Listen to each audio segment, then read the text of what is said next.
మనందరికీ తెలుసు భారతదేశంలో రాజకీయంలో పరిపాలనలో సామాన్య మానవుడికి జనరాజకీయానికి సంక్షేమానికి ప్రజల సాధికారతకి పట్టం కట్టినటువంటి మహనీయుడు ఎన్టీ రామారావు గారు. ఆయన ₹2 మీ దగ్గర నుంచి అందరికీ తెలుసు. కానీ ఈ రెంటిని ఎలా సమన్వయం చేశారో చాలామంది గుర్తించారు. ఓ చిన్న ఉదాహరణ చెప్తాను. డాక్టర్ వెంకటేశ్వరరావు ఎక్కడ ఉన్నారు? వారు మంత్రిగా ఉండగా, నేను కలెక్టర్గా ఉండగా వారి జిల్లాలో, ప్రకాశం జిల్లాలో భయంకరమైనటువంటి సంక్షోభం వచ్చే ప్రతి రైతులకి రెసిస్టెంట్ హీలియోథిస్ శనగపచ్చ పురుగు ఈ మందులు ఎక్కువ వేసేసరికి మందులకు లొంగక రెసిస్టెంట్ అయిపోయాయి. ఇన్ని పురుగు మందులు వేసిన దాంతోపాటు ఒక మైనర్ పెస్ట్ వైట్ ఫ్లై అనేది మేజర్ పెస్ట్ అయిపోయింది. ఈ పెస్టిసైడ్ యూజ్ ఎక్కువ వాడడం చేత minor pest became major pest. Under my watch, 42 farmers committed suicide, probably for the first time in India, in the district. It was a devastating thing for the farmers, for their families, economically, for the region, and for those of us who are closely involved, it was an extremely emotional, painful thing. ప్రభుత్వం ఏం చేసింది, ఇట్లా దానిలోకి నేను వెళ్ళను. చాలా ఒత్తిడి వచ్చింది దాని మీద. ఆత్మహత్యలు చేసుకున్నారు. ఆ కుటుంబాలకి ఒక్కొక్క ఆత్మహత్య చేసుకున్నటువంటి రైతు కుటుంబానికి ఇంత డబ్బు ఇద్దామని చెప్పని ఒత్తిడి వచ్చింది. మన దేశంలో మనిషి చచ్చిపోగానే ₹5 లక్షలు ఇవ్వడం చాలు. మన డబ్బు కాదు కదా, మందేం పోయింది, ప్రజాధనం కదా, ఇచ్చేసేసి గొప్ప పని చేసినట్టు నటించవచ్చు. అద్భుతం. రోజు చూస్తున్నాం. ఎన్టీఆర్ గారు మళ్ళీ మళ్ళీ స్పష్టంగా చెప్పారు, బ్రదర్, రైతులంటే ప్రాణం పెడదాం, కానీ ప్రాణం తీసుకున్న రైతుకి ఆ కారణంగా డబ్బులు ఇచ్చి ప్రాణం తీసుకుంటే బతుకు బాగుపడుతుందన్న భ్రమను కల్పించొద్దు, అబద్ధాలు ఆడద్దు, రైతు నిలబెడదాం.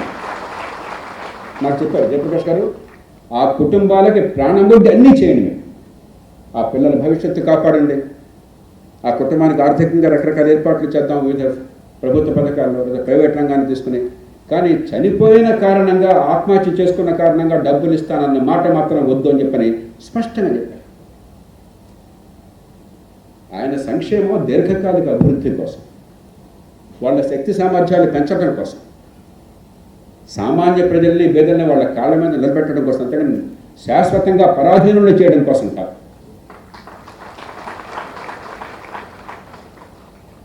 మరో ఉదాహరణ నాకు బాగా గుర్తున్నది. ఇందాక ఒక ప్రస్తావన వచ్చింది, తెలుగు గ్రామీణ క్రాంతి పథకం అని చెప్పాను. నేను ఈ జిల్లాలో జాయింట్ కలెక్టర్గా ఉన్నాను. క్రాంతి పథకాన్ని ప్రారంభించినప్పుడు కలెక్టర్ల సమావేశానికి నేను కూడా వెళ్ళాను. ఆ రోజుల్లో ఏంటంటే జిల్లా కలెక్టర్తో పాటు జాయింట్ కలెక్టర్, ఎందుకంటే కాబోయే కలెక్టర్ కాబట్టి పిలుస్తారు. ఈ విషయం చర్చకు వచ్చింది. చాలామంది ఉన్నతాధికారులు, మొట్టమొదటిసారిగా బహిరంగంగా చెప్తున్నాను, చాలామంది నిజాయితీ పరులైన ఉన్నతాధికారులు, ఏ రకంగా మచ్చలేని వాడు కూడా, ఏమిటి వెర్రి పథకం, ప్రజలు నిర్ణయించడం ఏంటి, ప్రజలు ఒక పథకాన్ని తయారు చేసుకోవటం ఏంటి, ఏం కావాలంటే అది అక్కడున్న స్థానిక అవసరాలను బట్టి వాళ్ళు నిర్ణయం చేస్తే మనం డబ్బులు ఇవ్వటం ఏంటి, ఇది జరిగే పనేనా అని చెప్పిన అధికారుల దగ్గరికి వచ్చి, ఏమయ్యా పెద్దగా చెప్పండి, ఇది వెర్రి ఆలోచన, మూర్ఖపు ఆలోచన, ఇదేం ఆలోచన అన్నమాట నాకు నాకు నా చెబుతా నేను నిర్ఘాంతపోయాను. ఎందుకంటే నేను గ్రామాల్లో పెరిగినవాడిని. స్థానికంగా ఉన్న నాయకత్వం, స్థానికంగా ఉన్న ప్రజలు పట్టించుకుని తమ జీవితాన్ని ఎంత అద్భుతంగా బాగు చేసుకుంటారో నాకు తెలుసు. అక్కడున్న వెంకటేశ్వరరావు గారు మా గ్రామంలోనే మా స్కూల్లో చదువుకున్నారు, గొడవరి గ్రామంలో. ఆనాటి నాయకత్వం ఎంత అద్భుతమైన రీతిన మా అందరికీ మార్గాన్ని చూపెట్టిందో, మా బతుకులకి ఒక స్పష్టతనిచ్చిందో నాకు ఇప్పటికీ గుర్తున్నది. మా ఊళ్ళో స్కూల్ ఏర్పాటు కావాలంటే ప్రతి రైతు ఆ రోజుల్లో ఎకరాకి ₹25 సొంతంగా డబ్బులు పెట్టారు. ఎకరాకి ₹25 ఆ రోజుల్లో అంటే 2 బస్తాల ధాన్యం ఖరీదు. అంటే ఈవేళ దాదాపు ₹5,000. మీరు ఊహించండి, ఎకరాకి ₹5,000 సమానమైన డబ్బుని ప్రతి రైతు పెట్టుకుని స్కూల్లో బిల్డింగ్ కట్టుకున్నారు ఊళ్ళో. ఆ నేపథ్యం నుంచి వచ్చినాడు. నాకేమో క్రాంతి పథం అంటే అద్భుతంగా కనిపించింది. మీకు మీ ఊళ్ళో, మీ ప్రాంతంలో ఏ అవసరం మీరు నిర్ణయించుకోండి, మీరు ముందుకొచ్చి సగం పెట్టుకోండి, సగం ప్రభుత్వం ఇస్తుంది, ఇది మీ పథకం, మీరు సొంతదారులు అన్నది నాకు చాలా అద్భుతంగా అనిపించింది. కానీ అధికార యంత్రాంగం చాలా తీవ్రంగా వ్యతిరేకించింది. నిజాయితీ పరులు, నేను అవినీతి గురించి మాట్లాడలేదు, నిజాయితీ పరులైన అధికారులు, పేర్లు చెప్పను, వారిని కించపరచడం నా ఉద్దేశం కాదు. అప్పుడు నేను ప్రకాశం జిల్లాకి వెళ్ళాను, ఇక్కడి నుంచి ప్రకాశం జిల్లాకి వెళ్ళాను. ఆ జిల్లా చుట్టూ చూస్తే నాకు అనిపించింది, ఒక రోజున మార్కాపూర్ ప్రాంతానికి నేను పర్యటన కోసం వెళ్తుంటే దారిలో మండు టెండ. నేను జూన్ 15 వెళ్ళాను, ఇది జూలై మాసంలో. ఈ రోజుల్లో వర్షాలు బాగా పడుతున్న రోజుల్లో వర్షపాతం ఉండేది కాదు, వర్షాభావం మీకు గుర్తుండే ఉంటుంది చాలామంది. ప్రతి సంవత్సరం మనకు అలవాటు వర్షాభావము, కరువు పరిస్థితులు, దుర్భిక్షము. జాతీయ స్థాయి నుంచి ఒక కేంద్ర కమిటీ, కేంద్ర అన్న మాట నాకు ఇష్టం ఉండదు కానీ ఊతపదంగా వాడుతున్నాను. యూనియన్ ప్రభుత్వం నుంచి ఒక కమిటీ పరిశీలక బృందం, వాళ్ళందరినీ మనం మచ్చిక చేసుకోవటం, అయ్యా బాబు అని చెప్పని వాళ్ళకి చీరలో మరొకటి ప్రసన్నం చేసుకోవటం, వాళ్ళు మంచి రిపోర్ట్ ఇస్తారేమో, రాష్ట్రానికి కాస్త డబ్బులు పంపిస్తారేమో అని చెప్పని, ఇదంతా మామూలు. ఆ పరిస్థితుల్లో నా దారిని పెడుతుంటే మండు టెండలో పైన ఆచ్ఛాదం లేకుండా కేవలం ఒక పంచె కట్టుకున్నటువంటి ముసలాయన ఒక ఆయన బావిలో నీళ్లు తోడుతూ కనిపించాడు. నేను దగ్గరికి వెళ్ళి, పెద్దాయన పేరేంటన్నా? వెంకటరెడ్డి స్వామి అన్నాడు. పొలం ఎంత ఉంది అన్నాను. 7 ఎకరాలు ఉంది స్వామి అన్నాడు. అంటే మన లెక్క ప్రకారం పెద్ద రైతు పొలం. ఏం చేస్తున్నా బాబు అన్న? అయ్యా 2-3 సెంట్లలో కూరగాయలు వేసాను, ఇక్కడ వర్షం పడుతుందేమో అని చెప్పని. వర్షం రావట్లేదు, ఎండిపోతుంది, నాకు ఏం చేయాలో అర్థం కావట్లేదు, మనసు ఆపుకోలేక నీళ్లు తోడి పోస్తున్నాను అన్నాడు. పొలానికి నీళ్లు తోడి చేతులతో పోస్తున్నాడు. మరి సాధికారత ఎట్లా కావాలి? ఆనాడు నేను అనుకున్నాను, ఈ జిల్లాలో ప్రతి నీటి చుక్కని ఏదో ఒక రకంగా సద్వినియోగం చేసి ఏర్పాటు చేయకపోతే ప్రభుత్వం మనందరం అనవసరం అని చెప్పాను. ఈ క్రాంతి పథం ఒక అద్భుతమైన అక్షయపాత్రలా కనిపించింది. ఎప్పుడైతే హైదరాబాద్ నుంచో ఢిల్లీ నుంచో ఏ రకమైన నిబంధనలు లేకుండా మీ ప్రజలు నిర్ణయించుకోండి, మీకేం కావాలో. నీటి వనరులు ఉంటే ఒక పరిమితి లోపల, ఖర్చు లోపల సాధ్యమైతే, ఆ రోజుల్లో ఎంత 2,000-3,000 రూపాయలు ఎకరాకి, ఇవాళ నవ్వుతారు. 3 లక్షలు 5 లక్షలు ఎకరాకి కాదు. ఎన్ని కోట్లు ఎంత ఎక్కడికి పోతుందో దేవుడికి ఎరుక. 2-3 వేల రూపాయలు, దానికి కూడా డబ్బులు లేవు. క్రాంతి పథం వచ్చేదాకా ఎన్టీ రామారావు గారు ప్రజల చేతుల్లో అధికారాన్ని పెడదాం, నిర్ణయం వాళ్ళు చేసుకుంటారు, దీర్ఘకాల అభివృద్ధిని వాడు చూసుకుంటారని చెప్పి అనుకునేదాకా లేదు. పర్యవసానం ఆ జిల్లాలో దాదాపు 1,25,000 ఎకరాల 1,25,000 ఎకరాల ఎత్తిపోతల పథకాలు, కేవలం ఎకరాకు 3,000 రూపాయల ఖర్చుతో దాదాపు 30-40 వేల రూపాయలు ఎకరాలు భూగర్భ జలాన్ని తీసుకోవడం బోర్వెల్స్ ద్వారా. ప్రభుత్వం పెట్టే ఖర్చులో సగం ఖర్చు కూడా కాదు. ఇరిగేషన్ డెవలప్మెంట్ కార్పొరేషన్ వారు 10,000 రూపాయలతో ఆ రోజుల్లో ఎకరాకి చేసేవాడు. 10,000 రూపాయలు చాలా ఎక్కువ డబ్బు. ప్రకాశం జిల్లాలో 2,000 రూపాయలతో, ఆ 2,000లో 1,000 రూపాయలే ప్రభుత్వం పెట్టుకుంది, మిగతా 1,000 రూపాయలు బ్యాంకులోనూ. మీరు మళ్ళీ బ్యాంకింగ్ కాబట్టి భయపడతారు, బ్యాంకులకి ఎగ్గొట్టారు అని. ప్రతి రూపాయి అనా పైసలతో సహా 7 ఏళ్ళు కాలం ఉన్నా 3 ఏళ్ళలో తిరిగి చెల్లించారు రైతులంతా కూడా. 1 రూపాయి బకాయి.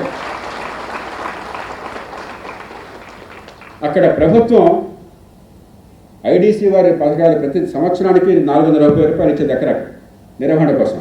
ఇక్కడ నిర్వహణ అంతా కూడా రైతులు చూసుకున్నారు. ప్రభుత్వం 1 పైసా ఖర్చు పెట్టాలి. బోర్వెల్కి అక్కడ ఐడిసి వారు 75,000 ఖర్చు పెడితే ఇక్కడ 37,000 రూపాయలు. దానిలో ప్రభుత్వం ఇచ్చింది 18,500 రూపాయలు. మళ్ళీ దానిలో నిర్వహణ కోసం 450 రూపాయలు ఎకరాకి ప్రతి సంవత్సరం ఇస్తుంటే ప్రభుత్వం ఇక్కడ పైసా లేదు. ప్రభుత్వం నిర్మించిన బోర్వెల్స్ అన్నీ కూడా నీళ్లున్నాయి కానీ కరెంట్ లేక వెలవెలబోతున్నాయి. నేనే అక్కడెక్కడ చాలా నానాకంతా కూడా 1 కోటి రూపాయలు దానికోసం కట్టి కొన్నిటికి ఏర్పాటు చేశాను. ఈ పథకం కింద వచ్చిన బోర్వెల్స్ 1 బోర్వెల్ కూడా విద్యుత్ లేకుండా ఆగలేదు. అంటే ప్రజల సాధికారతకి తాత్కాలికమైన ఇచ్చిన దానికి తేడా ఎక్కడో అక్కర్లా. సజీవమైన ఉదాహరణ. 1,00,000 కుటుంబాలు శాశ్వతంగా పేదరికం నుంచి బయటపడ్డాయి.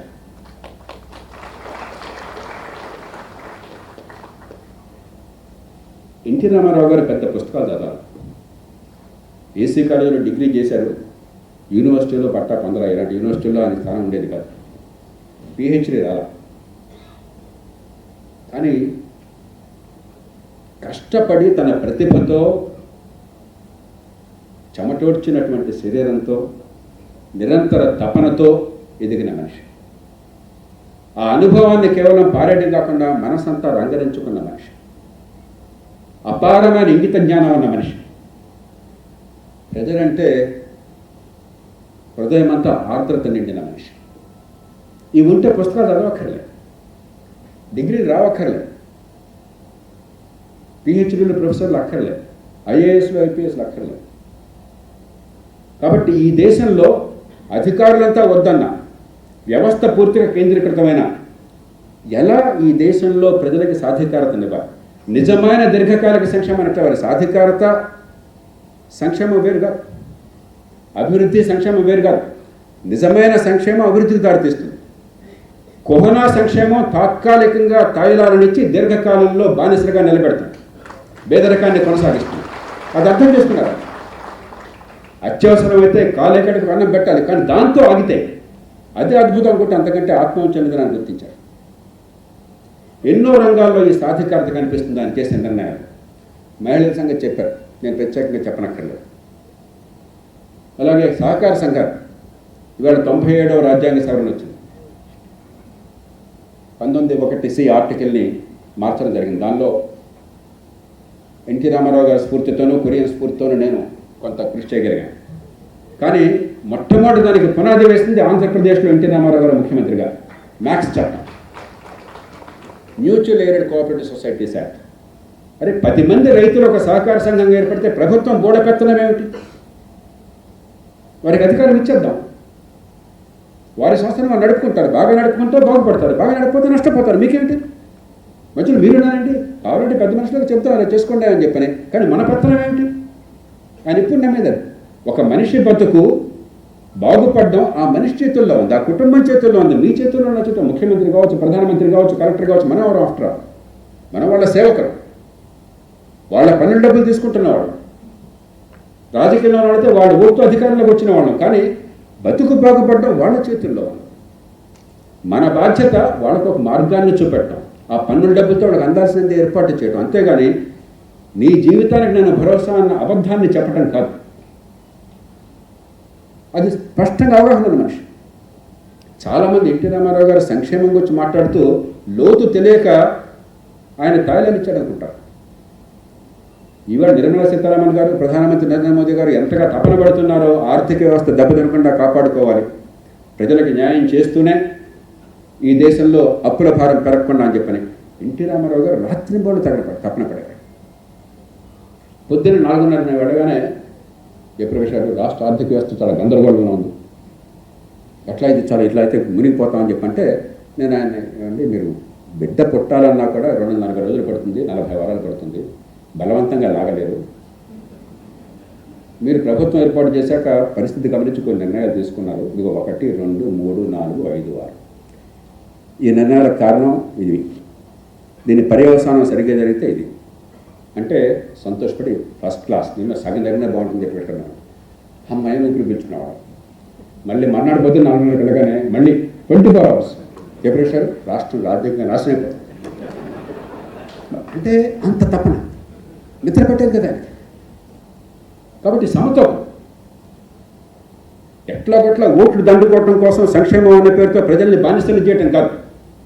తాత్కాలిక అవసరాన్ని తీర్చాలి, కన్నీళ్లు తొలగించాలి, కానీ దీర్ఘకాలంగా భవిష్యత్తు నిలబెట్టాలంటే ఆర్థిక క్రమశిక్షణ కావాలి, పెట్టుబడులు కావాలి. ఇందాక నీటిపారుదల పథకాల గురించి చెప్పారు, కొత్తగా చెప్పనక్కర్లేదు. ఎన్నో రంగాలు, ఎన్నో విషయాలు ఆ సమతూకాన్ని పాటించారు.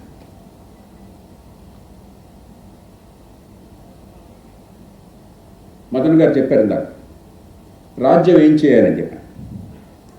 మన దేశంలో సమస్య ఎక్కడొచ్చిందంటే, రాజ్యం పాత్రను ఇప్పటిదాకా మనం అర్థం చేసుకోవాలి. రాజ్యం అంటే రాచరికం అనుకుంటున్నాం, రాజ్యం అంటే పెత్తందారీ స్వభావం అనుకుంటున్నాం, రాజ్యం అంటే నిజాం ఫర్మాన్ అనుకుంటున్నాం. ఆటవిక యుగంలో కూడా కొన్ని వేల సంవత్సరాల క్రితం కూడా రాజ్యం అనేది మొట్టమొదటి వచ్చింది శాంతి భద్రతలను కాపాడడానికి, ఆ సీమని రక్షించడానికి. అది అయ్యాక అది అప్పుడు అవసరం, ఇప్పుడు అవసరం. పనికిమాలిన నియంత్రణ కూడా,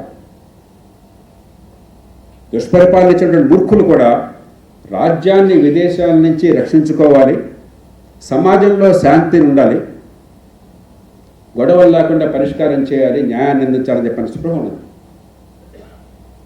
కానీ కాలక్రమేణా దాని నుంచి రూల్ ఆఫ్ లా, చట్టబద్ధ పాలన. కేవలం దుడ్డు కర్రతో శాంతి భద్రత ఉంటే చాలు.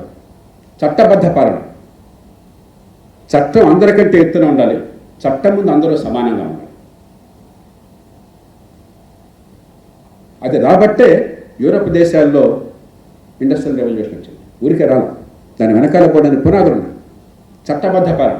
మీ ఆస్తికి రక్షణ లేకపోతే, ఓ ఒప్పందం చేసుకుంటే దాన్ని గమనించకపోతే, కారు కావాలని చెప్పి మీరు డబ్బులు చెక్కిచ్చేస్తే కారు ఇవ్వకుండా డబ్బులు ఇవ్వకుండా ఉంటే ఎట్లా?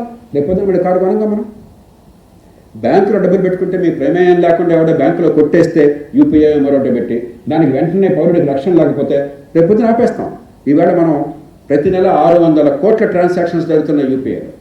బహుశా ఇంకా పెరిగిందో ఈ మధ్య, నేను 2 నెలల క్రితం మాట్లాడుతున్నాను. ప్రతి నెల 10 లక్షల కోట్ల రూపాయల ట్రాన్సాక్షన్లు జరుగుతున్నాయి.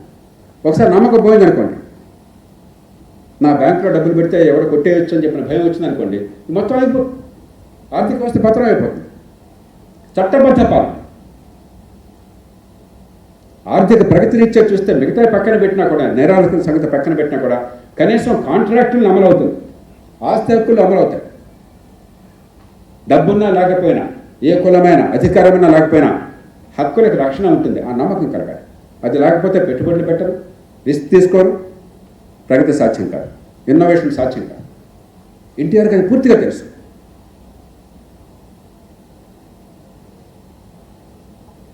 ఇక అశోకుడి కాలం నుంచి, అశోకుని ఏమంటాం మనం? అశోక ది గ్రేట్ అంటాం. చిన్నప్పుడు మీలో కొంతమందికి తెలుగులో చదివిన వాళ్ళకి నాలాగా గుర్తుంటుంది. అశోకుడు ఏం చేశాడు? చెట్లు నాటించను, బాటలు వేయించను, సత్రములు కట్టించను. గుర్తుందా? చెట్లు నాటించను, బాటలు వేయించను, సత్రములు కట్టించను. అందుకు అశోక గ్రేట్. ఎందుకని? 2300 సంవత్సరాల క్రితం రాజ్యం వీరభోజ్యంగా ఉన్న కాలంలో కేవలం ఇతర దేశాల ఆక్రమణ తట్టుకోవడము, దేశ సామ్రాజ్యాన్ని విస్తరించడము, శాంతి భద్రతను కాపాడడం తప్ప ఇంకే బాధ్యత లేని కాలంలో అశోకుడు చాలా దార్శనికుడు. ఇది ఒక పవిత్రమైన బాధ్యత. రాజ్యాధికారం, ప్రజల పన్నుల డబ్బుతో ప్రజలకు కావాల్సిన ఉమ్మడి సదుపాయాలు కల్పించాలి, లేకపోతే రాజ్యం ఎందుకన్న విషయాన్ని అర్థం చేసుకున్నాడు. అందుకే అశోక ది గ్రేట్ అన్నాడు. రోమన్ సామ్రాజ్యం దాన్ని అనుకరించింది. కాలక్రమేణా సామ్రాజ్యాల్లో కూడా ఈ తీరు వచ్చింది. గొప్ప సామ్రాజ్యము, గొప్ప చక్రవర్తి, గొప్ప రాజు అంటే మౌలిక సదుపాయాలు, ఉమ్మడి సదుపాయాలు ఏర్పాటు చేశాడు. అది రాజ్యం పాలన. మనకేముంది ఇవాళ? వర్షం లేదని రోజు అల్లాడే సమాజంలో ఈ మధ్య బాగా వర్షాలు పడ్డాయి. ఎంత వర్షాలు పడ్డాయండి మీకు అంతా కలిపితే? ఎంత పడ్డాయి? 1100 మిల్లీమీటర్లు, 1200 మిల్లీమీటర్లు. ఒక్కరోజు 20 మిల్లీమీటర్ల వర్షం కురిస్తే దెబ్బలు పడిపోతుందా మనం? ఎందుకని? వాన కురిస్తే వరదలు అయిపోతున్నాయి. మన పరిపాలన నిర్వాహకం అని చెప్పండి. స్టామ్ వాటర్ డ్రైనేజ్ లేదు. పొలాల్లో వర్షం కురిస్తే ఒక్కరోజు 100 మిల్లీమీటర్లు, 200 మిల్లీమీటర్ల వర్షం కురిస్తే లక్షల ఎకరాలకు నాశనం అయిపోయినాయి. ఒకరోజు పత్రికలో నీళ్లు లేక పంటలు మాడిపోతున్నాయి, మర్నాడు పత్రికలో వర్షం వచ్చి వరదల్లో పంటలు మునిగిపోతున్నాయి. ఏమయ్యా? ప్రకృతి ఏమైనా నీకు చెప్పిందా ప్రతిరోజు ఖచ్చితంగా 10 మిల్లీమీటర్ల వర్షం ఇస్తానని చెప్పని? పరిపాలన ఎందుకుందో తగలట్నా? అసాధారణంగా 1000 మిల్లీమీటర్ల వర్షపాతం ఒకరోజు ఇస్తే ప్రవర్తిద్దాం. మన అలాంటిది కాదే. సహజ వనరులను కాపాడుకోవటం ప్రభుత్వం బాధ్యత. మౌలిక సదుపాయాలు కల్పించడం. వర్షం వస్తే వరద నీరు పోవాలి. వర్షం లేకపోతే భూగర్భజలాన్ని మనం పెంచుకుని వాళ్ళు ఉపయోగించుకోగలగాలి. లేకపోతే ఈ సర్ఫేస్ వాటర్ని ఉపయోగించి డ్యామ్లు కట్టుకుని రక్షించుకోవాలి, కాపాడుకోవాలి, నీటిని సద్వినియోగం చేసుకోవాలి. వర్షం వస్తే ఒక బాధ, లేకపోతే మరో బాధ. 2 పత్రికల్లో పతాక శీర్షికలు, దీనికి ఒక కమిటీ, దానికి ఒక కమిటీ, దీనికి ఒక బృందం, దానికి ఒక బృందం. ఏం డ్రామా ఇది? ఎందుకని? ప్రభుత్వాలు తాము చేయాల్సిన పనులు పూర్తిగా మర్చిపోయాయి, నిరర్థకం అయిపోయాయి. ఇంకెవరు చేయలేరు పని, ప్రభుత్వమే చేయాలి. ఇది చెప్పడం నాకు బాధగా ఉంది ఆర్థిక మంత్రి గారి సమక్షంలో. కానీ కొన్ని సందర్భాల్లో ఆత్మావలోకనం చేసుకోవాలి. మన దేశంలో మంచి జరుగుతుంటే నేను చాలా గర్వపడతాను. నేను నిరంతరం దేశం, ప్రపంచంలో ఆత్మవిశ్వాసాన్ని, దేశం పట్ల, భవిష్యత్తు పట్ల నమ్మకాన్ని, ఆశావాదాన్ని పెంచే వ్యక్తిని. కానీ అదే సమయంలో వాస్తవాలను కూడా మనం పరిగణలోకి తీసుకోవాలి.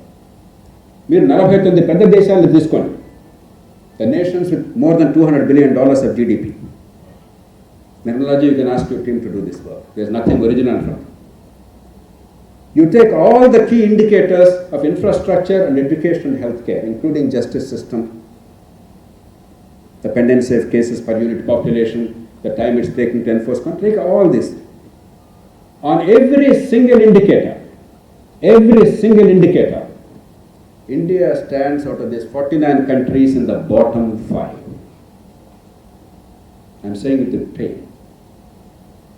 We don't have to be that.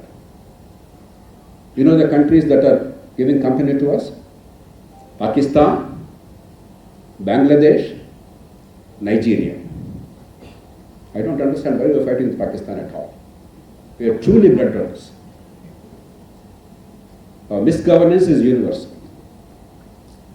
Pakistan, Bangladesh, Nigeria. The 5th country kept varying, depending on the indicator. But these 4 countries have been always there among the bottom 5 in every single indicator. Is that what India can aspire to be? Why? డబ్బులు లేకపోవటం కాదు, ఉన్న డబ్బంతా తగలేదు.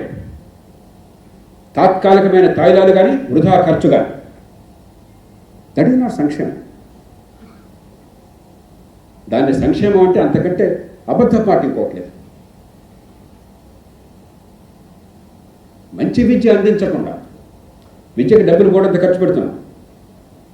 ఆంధ్రప్రదేశ్లో సగటున, మీలో చాలామంది తెలియకపోవచ్చు, మీరు విద్యా సంస్థలో ఉన్నారు, ఆంధ్రప్రదేశ్లో సగటున పాఠశాల విద్యార్థులకి గవర్నమెంట్ స్కూళ్ళల్లో ఏడాదికి 91,000 రూపాయలు ఖర్చు అవుతుంది. మీకు తెలుసా?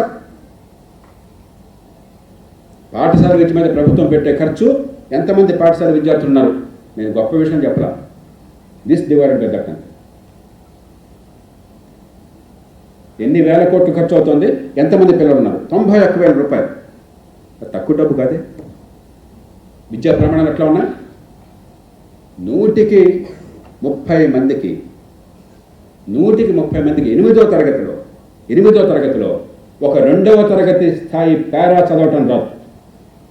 ఇది ఏపీలోనే కాదు, అన్ని రాష్ట్రాలు ఇట్లా ఉన్నాయి. కాస్త ఎక్కువ పెద్ద తేడాలు ఇక్కడున్నాయి కాబట్టి ఈ రాష్ట్రం మాట్లాడుతుంది. 100కి 40 మందికి 8వ తరగతిలో చిన్న తీసివేత చేయడం రాదు. 75 - 46. 100కి 40 మందికి 8వ తరగతిలో ఈ 2 అంకెల తీసివేత రాదు. 100కి 40 నుంచి 50 మందికి గడియారం చూసి టైం చెప్పడం రాదు. నా వాచ్లో 5:55 అయింది. ఇప్పుడు 100కి 78 మంది 6 అయింది సార్ సుమారుగా అని చెప్తాడు. 5:50 అయిందా 5:55 అయిందా? 100కి 50 మందికి 60 మందికి మాత్రమే తెలుసు. 8వ తరగతి 14-18 ఏళ్ల వయసు మధ్య 100కి 40 నుంచి 50 మందికి భారతదేశంలో గడియారం చూసి గంట నిమిషం టైం చెప్పడం రాదు. ఇది ఎలాంటి సంక్షేమం? ఎవరికి సంక్షేమం? ఈ విద్య రాక అలమటించిపోతున్న వాళ్ళు ఎవరు? తెలివితేటలు ఉన్నా కూడా పుట్టిన కుటుంబం నైపథ్యం కారణంగా, తల్లిదండ్రుల పేదరికమో చదువులేనితనమో కారణంగా నశించిపోతుంటే వాళ్ళకి తాయిలాలు ఇచ్చి అద్భుతాలు చేసామని నటిస్తావా? ఎవరిని మోసం చేద్దాం? ఈ ప్రజలు బానిసలా, ప్రజాస్వామ్యంలో ప్రభువులా? ఈ పన్నులు కట్టేది ఈ బిడ్డల భవిష్యత్తు కోసమా? వాళ్ళని ఏమర్చి తాత్కాలికంగా వాళ్ళ నుంచి ఆ ఓటు అనేది పొంది అధికారంలో విరవేగటం కోసం ఆ పరుషమైన పదాలు వాడుతున్నాను, క్షమించాలి.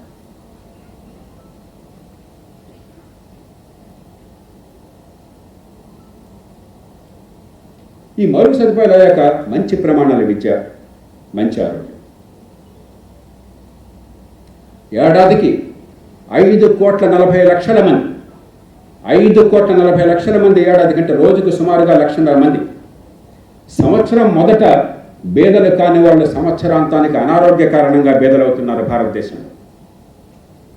Descent into poverty. Poverty line is not a static line. While the numbers remain roughly the same with continuous improvement, a lot of people get into poverty and out of poverty. There is a dynamic process at work. 54 million people, 5.40 lakh people a year, are descending into poverty every year in India because of lack of healthcare access. We can easily set it at a low cost if you utilize our advantages. The governments that do not do this, or the parties that do not offer this, they are all too ready to offer all kinds of short-term freebies at the cost of long-term good. Because there is a trade-off. You have to take care of the short-term needs. Nirmala Sitharamanji has taken care of the short-term needs. 800 million people are fed in a time of crisis. That is welfare. But if that's all the government does, I don't think we would have invited her here. I don't think the government deserved any credit if that's all the government did. If you don't balance it with long-term growth, ability to come out of poverty, empowering the people, giving them earning capacity and therefore enhancing the incomes, creating conditions for investment and job creation, then it's no longer governance, it's a disaster. And therefore, what shall we do? This is all my fulminations as a citizen. But as a serious public policy student, if we say freebies are no good, that will lead us nowhere, because who will decide what is a freebie? After all, if in Telangana we started Raitu Bandhu, the Prime Minister of India started PM Kisan. If we started some other program in some other state, another party, another government starts somewhere else. So my welfare becomes your freebie. Your welfare becomes my freebie. We only keep fighting each other.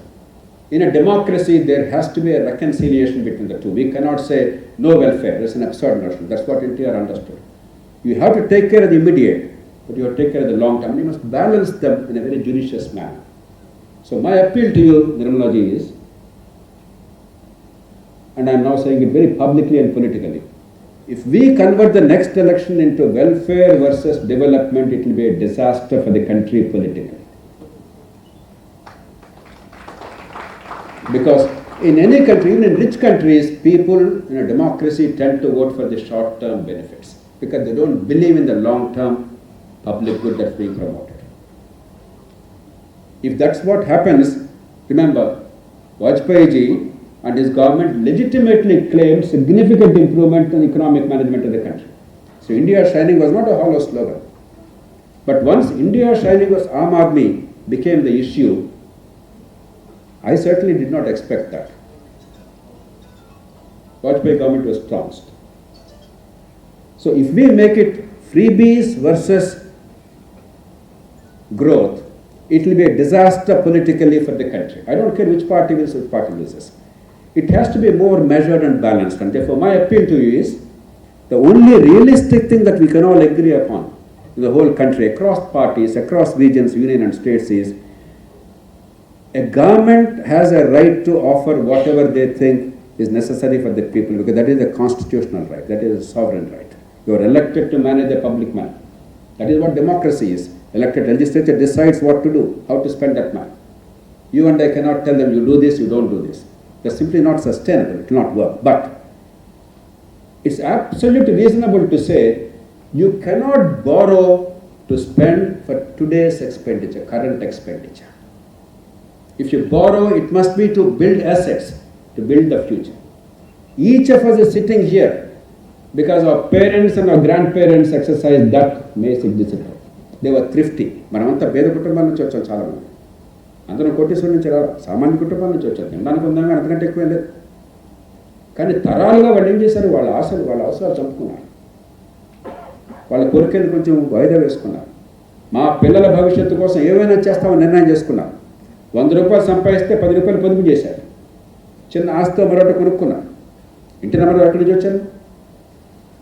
ఆయన తండ్రి గారికి ఉన్న పొలం అంతా కూడా 1929 depression పుణ్యమా అని చెప్పని మొత్తం పోయింది. అప్పుడు 2,000 రూపాయలు తెచ్చాలంటే 8,000 ఎకరాలు అనుకున్నారు. రాదని చెప్పారు నాకు. ఎట్లా వచ్చారు? అంత కష్టంలో ఉన్నా కూడా తమ శ్రమని, తమ శక్తిని నమ్ముకుని 100 రూపాయలు సంపాదిస్తే 10 రూపాయలు ఆదా చేసుకుని పొదుపు చేసి రేపటి గురించి ఆలోచించి అవసరమైతే అవసరాలను చంపుకుని దుబారా ఖర్చు పెట్టకుండా, అప్పు చేసి పప్పుడు చేయకుండా ఆయన ఎదిగారు. మనందరి కుటుంబాలు ఏదో ఒక రీతిలో అదే రకంగా వచ్చినాయి. భారతీయ సాంప్రదాయం, హిందువులు కానీ, ముసల్మాన్లు కానీ, ఈ కులం కానీ, ఆ కులం కానీ, ఉత్తరాది కానీ, దక్షిణ, అందరం కూడా పిల్లల కోసం బతుకుతాం. భారతదేశం అందరికీ సామాన్య రాష్ట్రం ఉందంటే పిల్లల కోసం తల్లిదండ్రులు చావడానికైనా సిద్ధపడతారు, గుండెల్లో దాచుకుంటారు, ఎన్నో త్యాగాలు చేస్తారు. అలాంటిది మనం ఎన్నుకున్న ప్రభుత్వానికి మన బిడ్డల భవిష్యత్తును నాశనం చేసి వాళ్ళ మీద అప్పుల భారాన్ని పెట్టి ఈవేళ అప్పు చేసి పప్పు తినే హక్కు ఎక్కడ ఉన్నది? It is a perfectly reasonable argument socially and political. Therefore, bring back revenue deficit concept which was unwisely taken out from the FRBM framework. And you only have one rule for the union or the states. There will be a time for transition because Government of India has a structural deficit. జాతీయ స్థాయిలో ఉన్న ప్రభుత్వానికి 27 లక్షల కోట్ల రూపాయలు budget ప్రవేశపెట్టిన దానిలో నిర్మలా గారు 27 లక్షల కోట్ల రూపాయల పన్నుల ఆదాయం, దానిలో 16,11,000 కోట్ల రూపాయల రాష్ట్రాలకి వివిధ రూపాయల్లో బదిలీ అవుతాం. అయితే ఫైనాన్స్ కమిషన్ లేకపోతే కేంద్ర ప్రతిపత్తి పథకాలు 9,43,000 కోట్ల రూపాయలు అప్పుల మీద వడ్డీలు చెల్లిస్తున్నారు. Without giving a salary to one single person, 95% of the Government of India revenue is going away on these two heads. So Delhi's structural deficit cannot be overcome overnight. Let's have some time, a time frame, union or states. But there shall be no revenue deficit. That means you cannot borrow to maintain the current expenditure. The borrowed money shall only go towards building assets for the future. And for that, you create an independent body. Maybe the Finance Commission can be made permanent. Maybe a Office of Budget Responsibility can be created in the Finance Commission. Instead of the government, the political government deciding which state has violated the norms, if such an independent constitutional body decides, you will be away from politics. Because then, otherwise, మా కేసీఆర్ గారు ఒప్పుకుంటారా మీరేం చేసినా? What ever you say it's a political. Andhra Pradesh government will say we want to give to the people, poor people free, and government of India Narendra Modi is stopping it. There is no end to this. But if you create a revenue deficit framework, an independent body, a credible body, and adhere to that, because under Article 293(3), you have the power to decide whether or not to approve a loan of the state government. So constitution makers wisely gave the tools. Please do not make it an issue of freebies versus growth. You have to make it an issue of revenue deficit being nil and borrowed money cannot be used for current expenditure. If you do that, within 3-4 years, we will see fiscal health in the country. We will have enough money to be able to fund the welfare programs, but enough money to invest for the future. One last word. For those of you who may not look at numbers, 7% అభివృద్ధికి 8% అభివృద్ధికి తేడా అంత తెలుసా? 10 ఏళ్ల కాలంలో 7%, 8% మధ్య తేడా $600 billion GDP. అంటే 50 లక్షల కోట్ల రూపాయల GDP, annual income of the country. 18 to 20% goes back in taxes to union or states. Our tax GDP ratio is about 18 to 19%. అంటే 50 లక్షల కోట్లు 10 లక్షల కోట్ల రూపాయలు పన్నుల రూపంలో అదనంగా వస్తుంది ప్రతి సంవత్సరం. ఈవేళ తాత్కాలిక తాయిలాలు ఇస్తున్నామని చెప్పని ఈ గ్రోత్ను చంపుకుంటే రేపొద్దున వచ్చే ఇన్కమ్ ఆగిపోతుంది. ఇన్కమ్ ఆగిపోతే నష్టపోతే ఎవరో మళ్ళీ బెదర్. 10 లక్షల కోట్లు అదనంగా ఇన్కమ్ వస్తాయి. Imagine the amount of welfare you can spread. How you can take care of the poor? One is not at the cost of the other. We have to take care of the poor, their short-term needs, but we have to promote growth for the long-term needs of the poor and the country. And we have to find a viable mechanism above petty politics, above partisanship, to be able to address both. I believe that is the enduring lesson of a great leader, a man of immense compassion, a man of common sense, a man who was a true visionary. And because he was not a voracious reader or a copious writer, we forgot the visionary part of it. I think that's the true lesson of the visionaries like NTR or Rajaji, C. Rajagopalachari, and many other great men and women of this country, right? Starting from Dadabhai Naoroji, Gopal Krishna Gokhale, and others. This is a part of Indian ethos that we shall not burden our children with a debt that is incurred on account of current expenditure or spendthrift nature. I think we can build a framework around that. Once again, I join all of you in paying my humble tribute to the late NTR on the centenary occasion. I thank you.